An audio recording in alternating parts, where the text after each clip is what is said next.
going to go to Fee. Yep. And maybe you could explain what MakeWorks is and what's the role of making within it. So MakeWorks is a platform, or it's a website really, to source manufacturers. And that really started, I guess I was in my final year at art school and I just done an internship in New York, and I've been making kind of cork furniture pieces all summer, and was coming home every day covered with cork dust and just absolutely loving that process. And really just feeling the importance of understanding materials and how that impacts on a product and how you're designing it.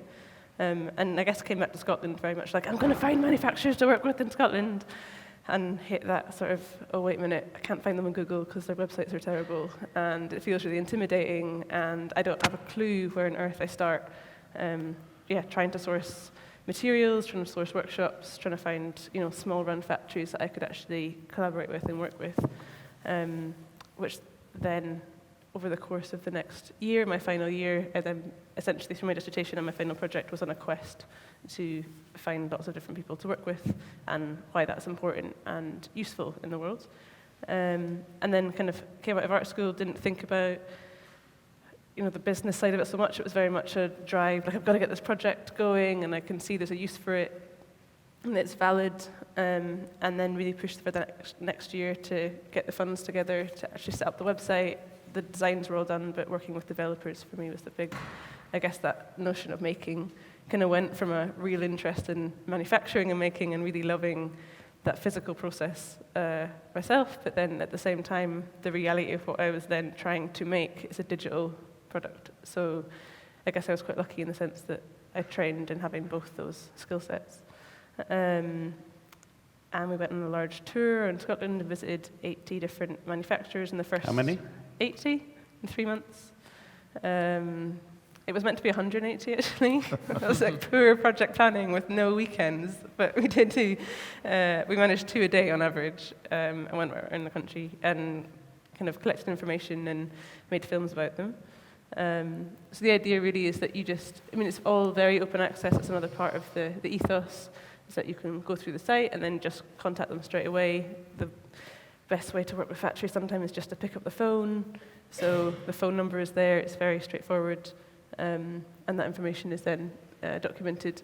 It's all, I guess a lot of what we do is translating factory speak into layman's terms, so rather than lots of engineering jargon, it's very much, we make these sorts of products in this number and you need to know this before you come, and the bed is this size, so keep that in mind, and all those sorts of things.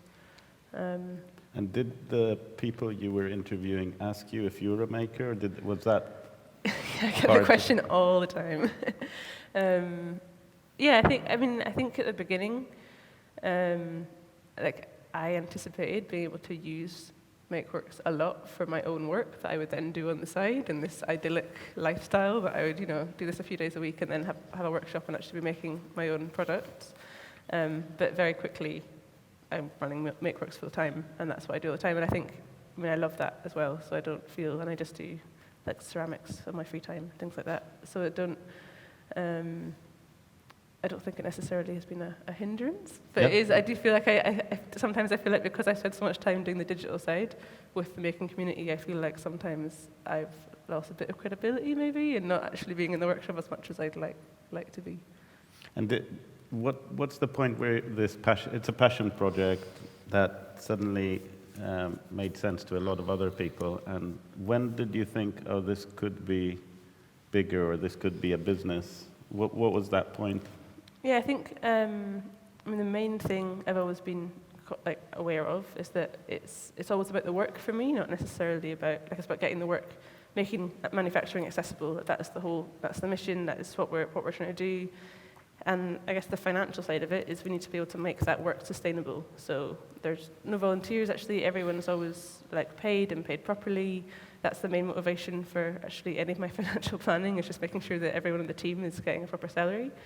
And that really But what was the point where you thought, I have to think about it like this, rather than who's up for driving for 3 days doing 20 films? Well, I think there was a 6-month period actually in between the first kind of round of funding I'd got from different grants and things to do the first tour. Then there was 6 months before then getting the money in to actually build the platform. And during those 6 months, I was in this position of like having my own company and not being able to say I was not employed, so I couldn't get another job, but I didn't have any income whatsoever. And that was that was terrible. Like, it was really like, I remember, like knocking on friends' doors, like, can I borrow 20 quid to go to this talk, to get on the train and all this sort of stuff. That was really difficult. So I think that was a big learning curve, and really was a realization of you have to be business-minded to be able to be sustainable as an organization.